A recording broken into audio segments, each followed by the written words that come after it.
Coming to you straight from the Rio Grande and beyond.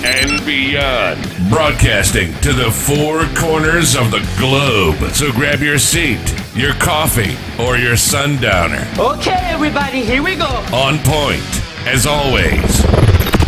This is Gloves Off. Gloves Off.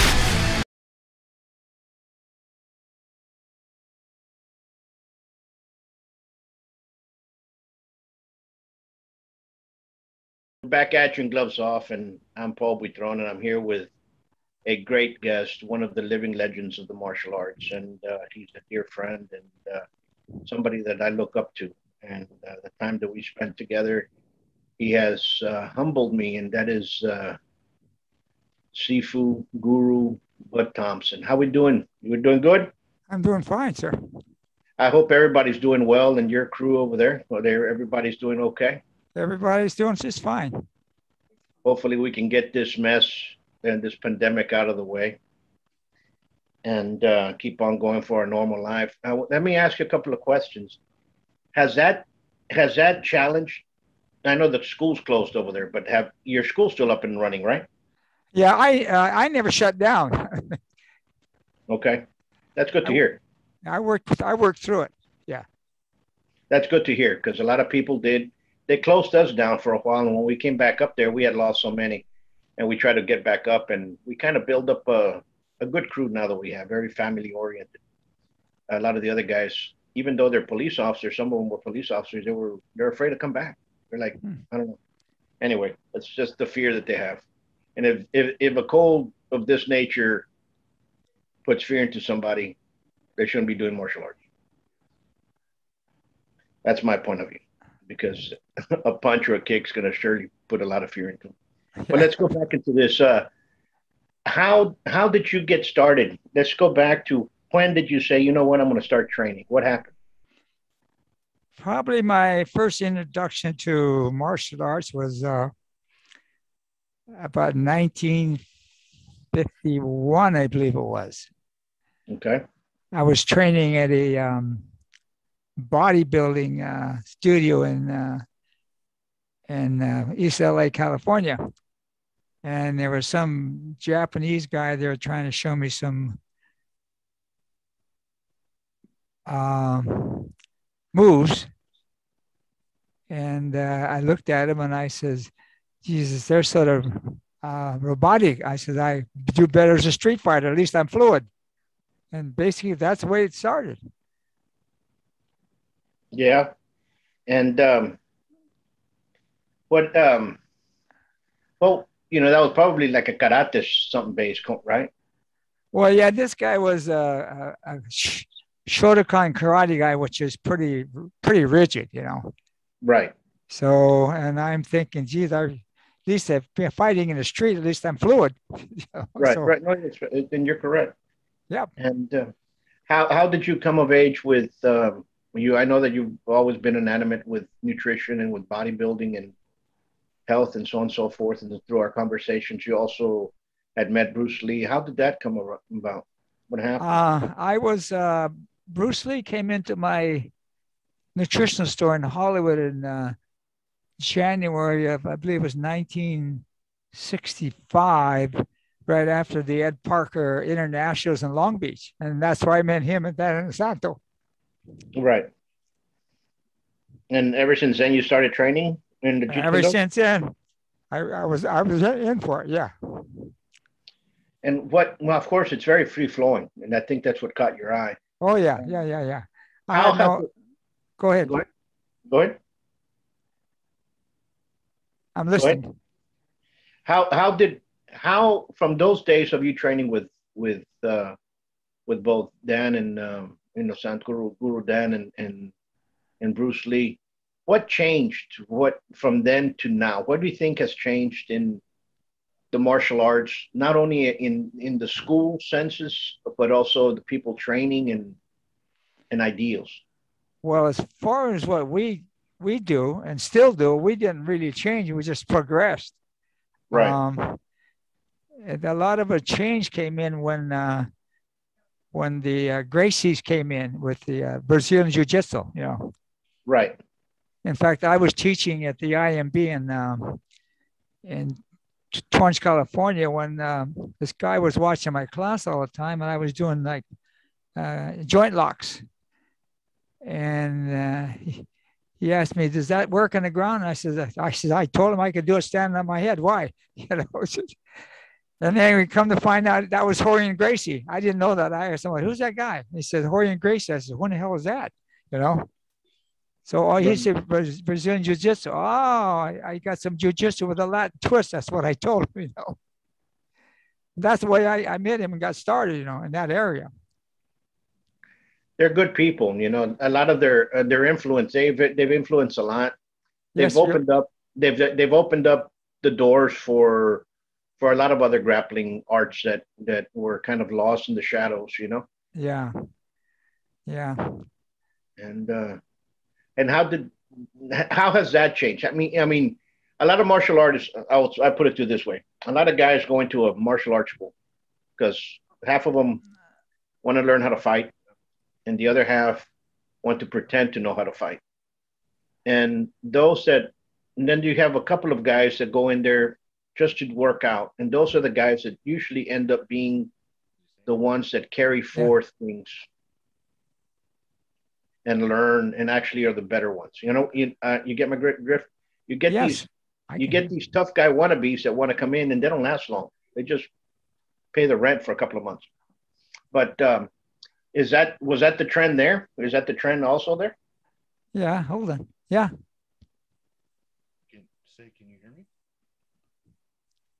Can you hear me? Can you hear me? Yeah, I can hear you fine. Okay.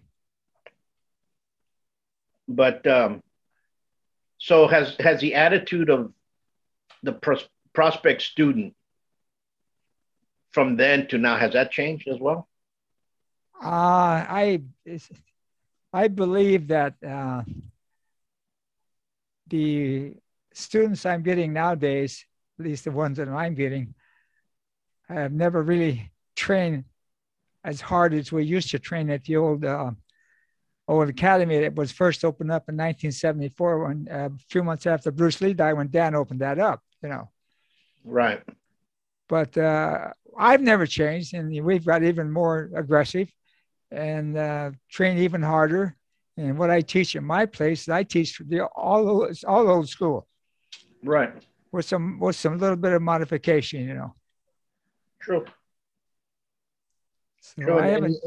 And you're known for that. You're known for pulling out a couple of sidewalk thumpers and, you know, bone draggers. Yeah.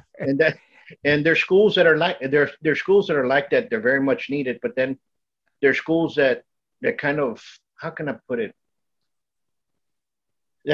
I would say pretend martial arts, you know, and I think that's what's going on now. And that, what I'm trying to get at is, you know, I started very early teaching. I started at the age of 16 as well, 18 as well, as you know. And I was surrounded with a lot of greats over in Dallas, a lot of those great folks that were in Dallas, and they kind of, you know, they embraced and they kind of taught me and went off and came back. But the students have changed. They've become more softer. And I'm like, am I the only one that's reading this, or are other martial art instructors that have been around seeing the same thing that's going on? I think for the most part, you're correct. Yes, you have.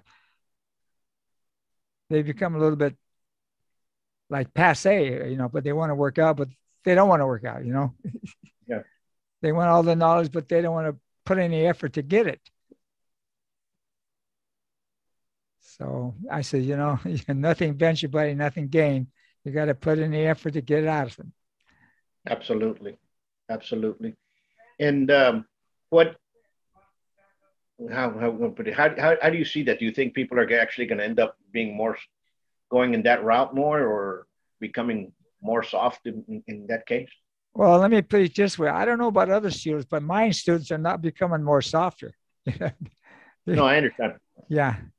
No, I understand dramatically. Those that stay the same way we're here.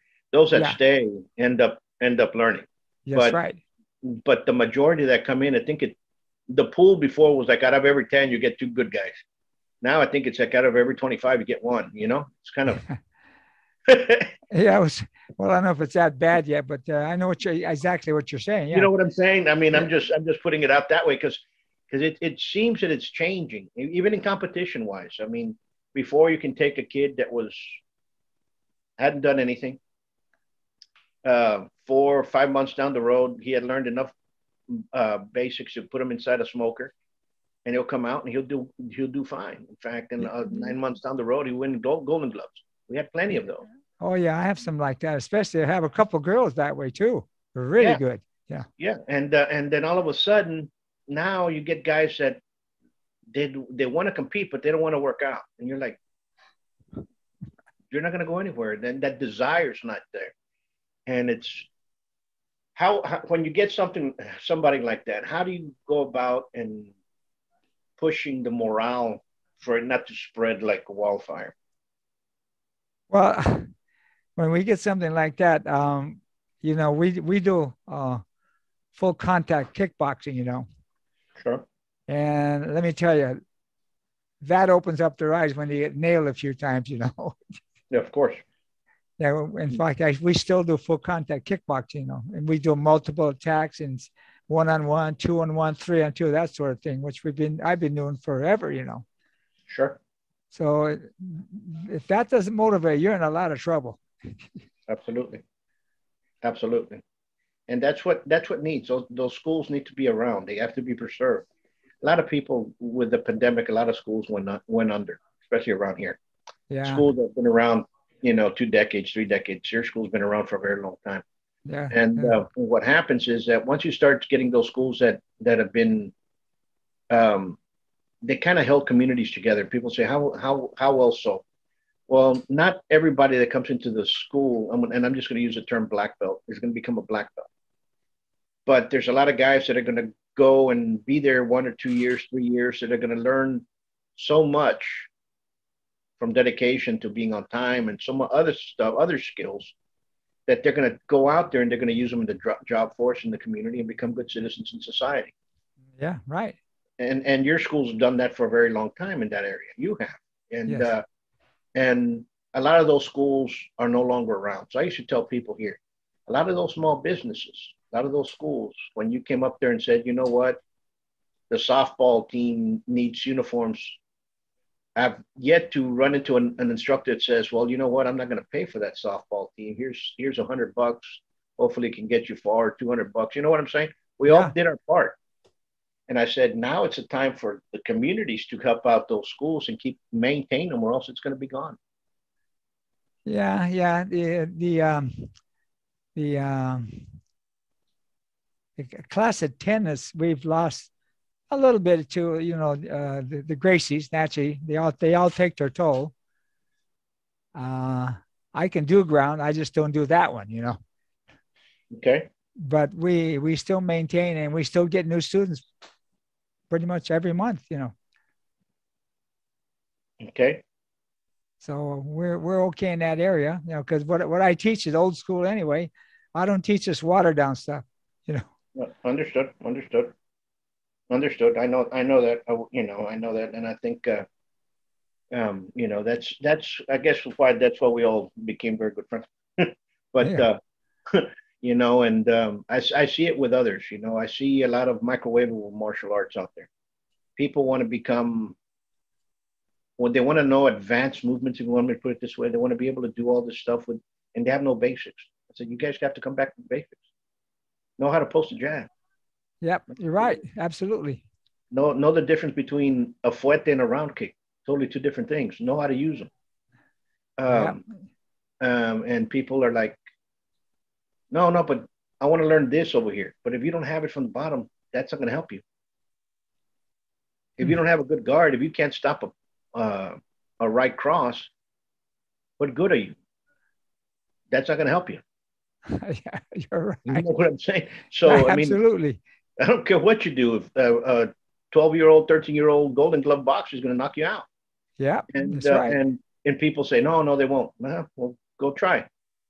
You have to know basics, and I know you're you're a fundamentalist in that, and you're going to go over that. But the question is going to be, how to the folks out there listening in. We're talking about martial arts in general. I'm talking with Sifu Bud Thompson. He's been around forever. One of the living, actually a living legend of the martial arts in the U.S. And we're touching base on basics. How important are basics in your perspective? That's the foundation. Basics are the foundation. Absolutely. And they always have to be trained. Right. You're absolutely right. And they always have to be trained. And people come in and they get mad. They say, well, I want to learn more advanced stuff. I already know this. Do you really? Can you do it? Can you do it forward, backwards, sideways, upside down if need be? I know. I've had people like that also. And till they meet somebody and they wind up face up or face down, Yeah. Yeah. Absolutely. I've had that happen more than once. Absolutely. I had a young man, it's pretty wild. We didn't like him to kick too much because he didn't know how to control himself. And he was hurting people. So we was training one day, and he says, I feel handicapped. I says, why is that? I can't kick. I says, and the guy I was training with, the guy says, go ahead and kick. And about 4 seconds later, he was on the ground, knocked out. And I looked over and I says, well, so much for your damn kicking. It was unconscious. Yeah. And you're absolutely correct, and the best thing about martial arts and the true martial arts and the true instructors, along the path when you're inside training, you're going to get humbled all the time. I think that's what somebody asked me the other day, and goes, what have you learned from Savant? To be humble. It humbles you. Oh, yeah. Yeah. Every time you go up against one of the professors, it humbles you. There's so much to learn just in that niche. It's incredible. The first Savant guy I ever met was Daniel Dubé. Good guy. Very good guy. In fact, he was training with us and Dan Inosanto in the early 70s. Yep. And I had one student train with him, and man, he was really good. He was beating all the guys that came over from France, Mm-hmm. He says, I don't have to go to France to beat him up. I'm beating him up here. That's amazing, though. He was an exceptional person. Yeah, I met his teacher, Christian Guillaume, was a dear friend of mine, and Christian Guillaume, they used to call him the Foo, the crazy, and he was challenged by both the Thai and the Japanese kickboxers back in 68, 67. So he traveled over there and knocked them out. And so he was a legionnaire. He was a good guy. His teacher was Maitre Roger Lafont, which I trained with under the discipline of panache. Mm-hmm. I met him when he was in his 80s. Excellent individual. He passed on when he was. Some say he was 101. Some say he was 99. Just the finesse that he had, and Roger Lafont, I'll talk a little bit about him, is exceptional, and he was the one that probably you have to be relaxed to be able to do it. You have to be laxed about it. Here's a story about that for those listening out there. Roger Lafont was a lot of people don't know there was boxe française and savate, two different disciplines at the same time. Both a lot of people think it's one and the same. Now the sport it's called savate boxe française, which is a sporting discipline. It's a pugilistic art, just like boxing. Mm-hmm. But Roger Lafont, both disciplines, both schools had freedom fighters in France. He was caught and he was taken to Stalingrad. And in Stalingrad, the Nazis told him, we'll put a bullet inside your friends one a day until you teach a savant. So in Laredo, back in 97, I believe, when he came, he was crying, and he said, sometimes you have to, with savant, you have to do bad things to do good. And I never quite understood until later on when I heard the story again that he had to teach the Nazi savant. I go, well, the bad thing was him teaching Yeah. the Nazis to save his friends, right? So that's how Germany ended up with savant. Oh, I But didn't know that. yeah, so it's a beautiful art. But let's out of all the arts that you've trained, because you've encompassed a lot of arts, especially that's the beauty about the school, especially with Guru Dan and you all over there, that you all opened the doors to many martial arts of different ones. Which are your favorite ones? Which ones you can say, you know what, these are the ones that I like for a street entanglement? Well, I really enjoy the Filipino martial arts. Sure. I say that because they have it all. I mean, they say, "Oh no, they just have a stick." I said, "No, no, no, you don't understand what I'm saying." They've been around for a very long time. Sure. And probably, in my estimation, they're probably one of the better knife fighters in the world. Is Filipino martial art. It's not the what do we call it? The Israelis. It's the Filipinos. Right. So I've came across that before too, and I've had guys come in that was training with the Israelis, and they come in and say, "Well, that's the best." I said, "Well, get your knife out, and we'll see what's happening." So, Right. and let me tell you, every time they don't make it. That's you're absolutely correct. So You're absolutely correct. And in the street, as well as you know, and you've trained many people for altercations, for them to be alive after one, God forbid anybody being one. What would you tell people that are looking for that to search when they're in their own towns out there looking for a martial artist or martial school? What would you say? Look for this, look for that. well, you want to look for a school, if you're allowed to view it, something that's actually functional. I mean, something that's really going to work without watering it down. So usually that's where we come in. And of course, being brought up for the Inosanto, and in that era, in the early late '60s and on, those guys weren't fooling around. So I also learned that there, and guy said, "Well, this guy doesn't do this right, doesn't do that right." I says, "You know what? I'm going to tell you a little secret. It's my own thing." I said, "Never be down on what you're not up on." Absolutely. You know, absolutely. There's way so many martial arts out there. There's people out there, especially in the street. Everything changes. Oh, absolutely. You can get folks out there that never trained. They're just naturally good, and that's just the way it is. And every culture has them. I tell them this, in every neighborhood has a tough guy. So be careful. And folks that are out there, if you were never brought up around the street, be careful. Some martial arts, some theories and won't work, and some will. And and I think that's what it boils down to. And I'm touching this because martial arts, we shouldn't be training to go out there and beat up anybody anywhere in the street anyway. No, no. But what I'm getting at is there's a lot of people that go into martial arts because they need that extra security, and they search for schools, and that's the reason for the question.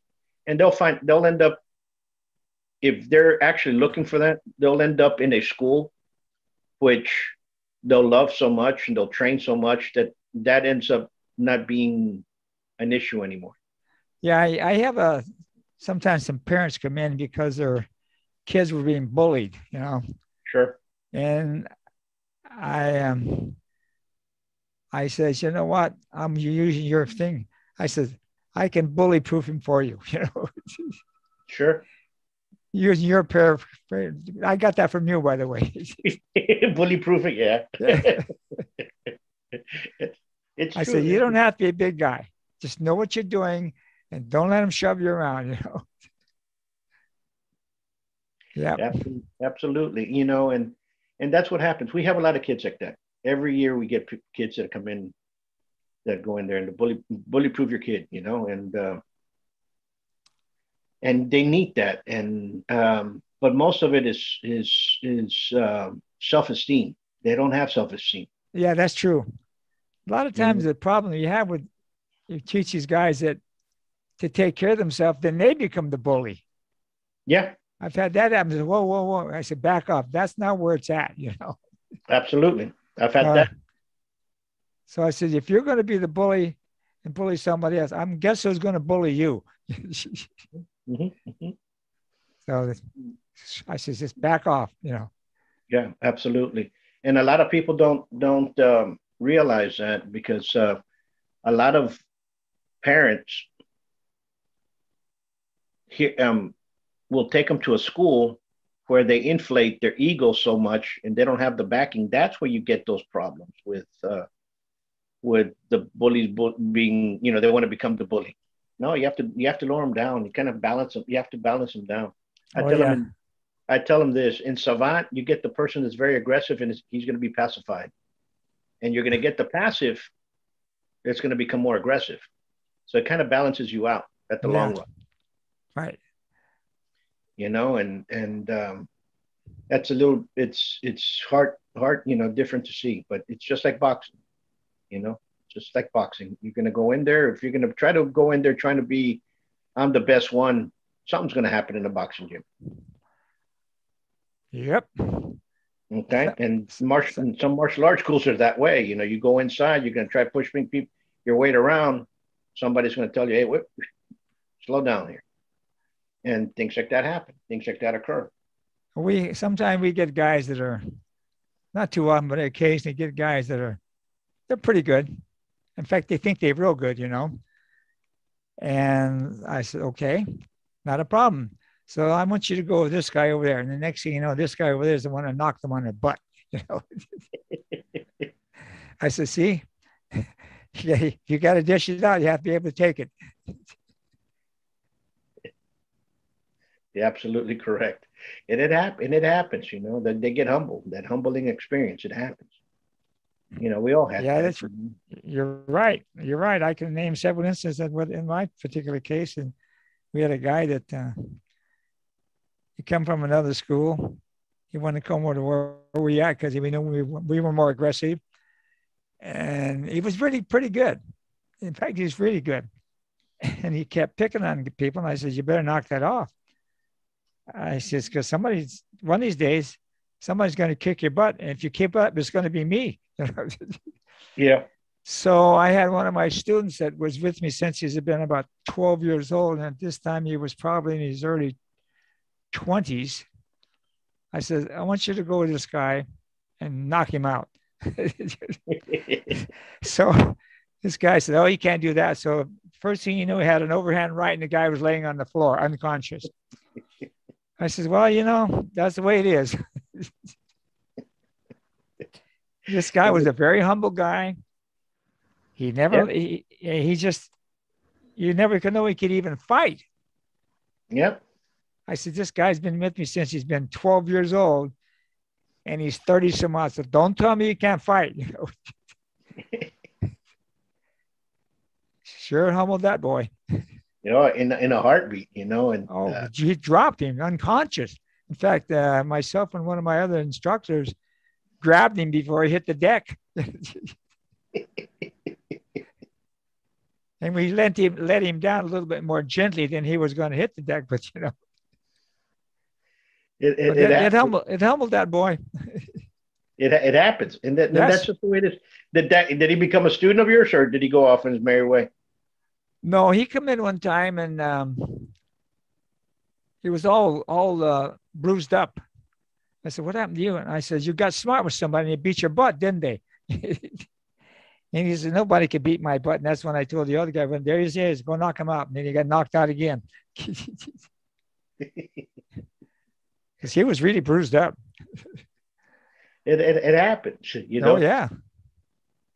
It happens, and then you get some of those guys that they want to go out there and they want to prove themselves. I tell my guys, listen, I'm going to tell you something, and I'm going to let you into a nice little secret. You guys want to go out there to bars and chase skirt. It's all fine and dandy. We all did that. I said, Now you guys are going to go out there and start looking for trouble and chasing skirt and liquor courage. That's not what this is for. If somebody comes and picks on you and stuff like that, and you have to go, and you have to go. But for you go out there and start looking for it, that's a different story. Now, if you have about 20,000 in the bank just laying around for you to give to the lawyer and give to the bail bondsman, because let me put it to you this way: if you get in a fight in the street, more than likely both of you are going to go inside. You're not going to beat the ride. And if you broke them up a little bit, it's going to be aggravated assault. And they're going to throw that at you anyway, you know? So, and then if you busted them with bodily harm. So you're looking at maybe 5 to 10 just to get bailed out and lawyers' fees. And you're going to be going to court. So if that's what you want, if this is what you're looking for, don't train here. Okay? Yeah, you're right. You know, don't train here. Because it's all up against name recognition and so on and so forth. And even though we all came up with instructors that were tough in the background, we never disrespected them in that format. Did we get in fights? Yeah, we did. Did it happen? Of course it did. Whether 1, 2, 3, maybe 4 or 5. But what happens is it wasn't that we were looking for it. It's just that it happened. Some people are magnets to it. I understand that. But when you get a student that's all he's looking for is trying to test himself every weekend, that's a different story. Even though the martial arts to fight, that doesn't mean for you to go pick a fight. You're right. Absolutely. Absolutely. Absolutely. What are your next projects this year? Is everything going back? Is all the schools up and running now? I would imagine most of them are. I like I say, I never shut down, and I went over to have a meeting with my teacher Dan Inosanto, and he was training outside. And I said, "What are you doing outside, Dan?" And he said, "Well, they want us to train inside." I said, "Oh, the hell with that noise." I says, "Are you training inside?" He said, "Where else am I going to train? I don't have an acreage in front of my place like you do, you know." Yeah. So we never stopped training. We kept right on training inside, you know. Yep. You guys want to shut me down? You know my address, you know. Yeah. No, here it got pretty bad, but here it's talking about that here. I mean, we're in the border. You know how Laredo is. Oh yeah. And the population of Laredo has crossed the border since March to 2 weeks ago when I talked to one of the heads of the FBI and of the FBI of the Border Patrol. And we're talking to him about what was going on. He says the population of Laredo has crossed between the counties of Webb County and Zapata since March to mid-July. Imagine that. And Laredo's about 260,000. So it goes, and it's going to double by December. Wow. But that's open, and now they want to shut everything down, but the border's wide open. You know, so you're like, wait a minute, you know, hey, it's enough of the shenanigans. This is what I feel about it. I think we all have to stay healthy. Yeah, really. Everybody needs to start working out. Everybody needs to start exercising. Whatever exercise you're doing, keep on doing it. Take some supplements if you have to. You know, they're saying that D, C, and zinc are very, very are good to stop the coronavirus. Take it. You know, doesn't hurt you. Take it. If you want to wear the immune system, wear it. If it doesn't, if you don't want to, it's up to you. If you want to take the shot, take it. If you don't want to take the shot, don't take it. You know, but let's just stop the hate and let's move on with our lives. You know, that's the way I look at it. That's right. That's right. Absolutely. I agree. Right? You that know. I agree. In the nutrition basis, what do you think is good to boost up the immune system? What would you recommend?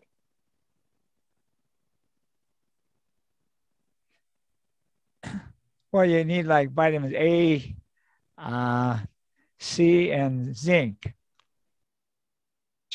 to help support the immune system. Okay. Well, how many Are you milligrams? there? Yeah, I'm still here. How many milligrams would you say? Yeah. Well, it depends if you just want to have a maintenance level. You can do like 25,000 units of A day and maybe 3,000 milligrams of vitamin C.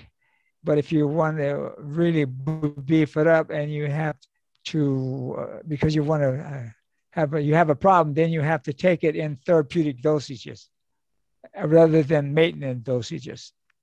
Right. Especially if you have an immune system that's not that great. Yeah. We'll take it on that route. It's always, Guru, it's always been a pleasure. And let's stay in touch now that we're back in. And Okay, sir. We'll do this again.